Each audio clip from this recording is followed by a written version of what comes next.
game speaks for itself this week. Just how's it feel to be here, and just the emotion going into a rivalry game like this with what's at stake? It feels good, you know. It's the biggest game of the season because it's the next game of the season. So, we're gonna do everything that we've been doing, same. You know, no added pressure to us for real. It's just it's a rivalry game, so it's a little bit more hatred, a little bit more emotion, and a little bit more attitude. So we're just gonna try to control that, stay in the greenhouse, and do what we're supposed to do, because that's all that matters. How do y'all run effectively against a team like Texas that's, at least statistically, pretty good on run defense? Yeah, statistically they are. So just challenge them. Try to single out a few players and take our matchups where we can, and then just honestly winning our one-on-ones. That's the main goal of our group this week, because they do a lot of stuff that isolate a lot of players. So just winning our one-on-ones.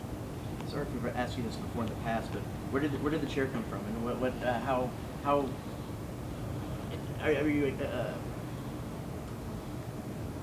interested? Is it that how much it's taken off? The chair came from just something that Mafia used to help us get hyped for an upcoming game versus an opponent that we had that week. And it's just the mentality that we had that whole week after he did it. So some just told me, run out with the chair. And then we started winning and added stickers to it, so it can't go away. That chair's running out of room for stickers. Y'all got room for one more? Definitely. We got room for FOMO. What do you think of Elko smashing it? Yeah, that was a crazy moment right there. I mean, it's just cultivation of our, everything we do, our community here, our teammates and our coaches. We all in the line, so it's pretty cool to see them, join in on the trend. Do you think all the guys who are from out of state and even out of the country on the team understand what this rivalry means to maybe some of the, if not some of the players from Texas, but the fans here? Of course, they come in to this program understanding everything that we're trying to accomplish.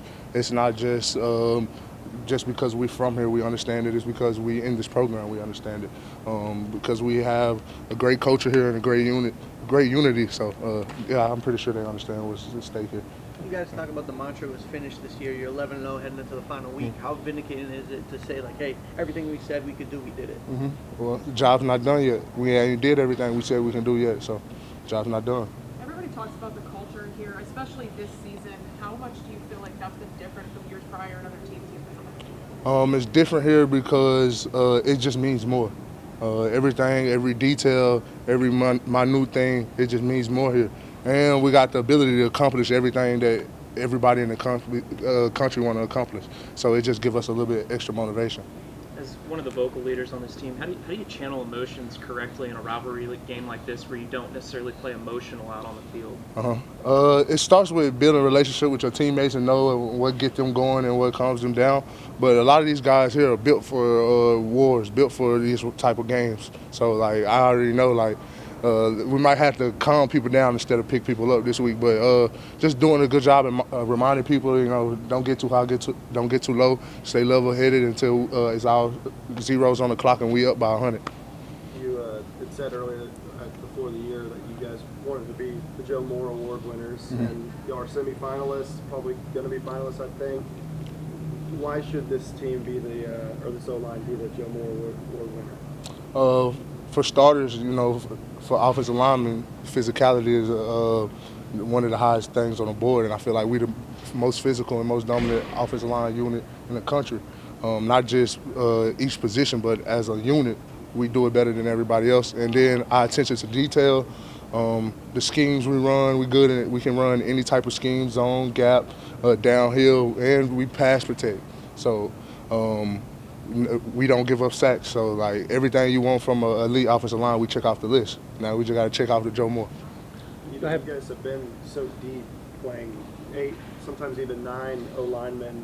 What benefits for you? Because you'll come off for entire drives. What benefits do you feel like that gives the whole group, and then also for you? It gives us confidence to know that this next guy up, and then we can still do whatever we need to do, no matter who's on the field. It's just I commend everybody in that room because I know that's not what everybody want to do, but we get the job done. So it keep us fresh and keep us going, and it keep us paying attention to the details because we know that the next guy behind us can play at any school in the SEC. Does it make you feel fresher than maybe your previous seasons at Kansas, where you're probably playing every play of the game? Yeah, it don't faze me pretty much. I've been doing this a lot, but yeah, I can see just a few things in my body at the end of the games being a little fresher. Being from Texas was one of your first memories of this rivalry, or do you have any early on memories? He was my O-line coach at a point in time, Coach Grimes. He was an offensive lineman here. Just the iconic photo of him standing in front of the Texas player and just yelling and cussing. And I always talked and joked to him about it, and we talked about this game before. It's just that was one of my first memories. And then that awful kick. You have a lot of things to play for. Obviously, try to get to the SEC championship game. It's a rivalry, the playoff and stuff like that. But I also wonder, do y'all ever among yourselves have much conversation about Marcel and this Heisman race and things like that? And if you do, what kind of discussion is it? Oh yeah, in the offensive line room is we got on a mission, Project Get Marcel the Heisman. So just like if we just do our job and keep him clean, he gonna do it himself. So it ain't no real conversation because we already know like if we out there on the field and Marcel out there, he got a chance to win every award in the country. This game means a lot to a lot of you, but what does it mean to Trey? It means a lot to Trey. He's been the starting tackle, the pillar of this offense for a long time. And just having this conversation with Trey a minute ago, just telling him how much I appreciate him, how much he does for us and me personally, just allowing me to have a voice in here because he's been a leader here for since he got here. So it means a lot to Trey, just being able to fill up that ring box. If he's still got that upside-down Longhorn in his room? I'm pretty sure he does. It's been a while since A&M's been to a conference title game. What would it mean to be a part of the team that got them back there? It means a lot. But we don't really talk about what A&M haven't done because like we wasn't here or alive when they were doing it. So we don't really care. It's just this team, this season, and what we got ahead. I feel like we can be the first team just because we the first people to be on this team at this time. So. Is there anything from the game last season that stuck with you from a revenge standpoint, maybe that you guys were able to do, or anything?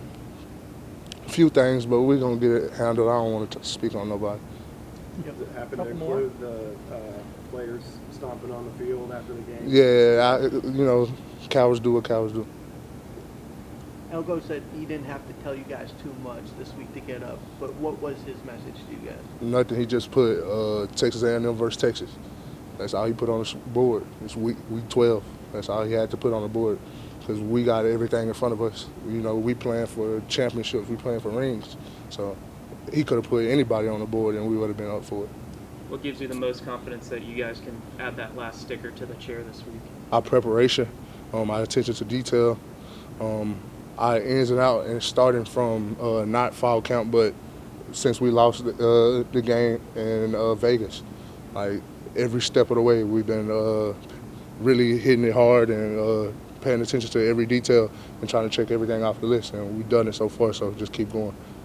How cool is this for your mom, who's been an A&M fan her whole life? Pretty cool, we kind of recreated a picture that they took when they was kids. So pretty cool on senior day. We got to do that. It means a lot. It kind of made me always dream of being here. So when I got here, she just been off the walls. At DeSoto, how did people talk about this rivalry growing up and being from Dallas, being in the state?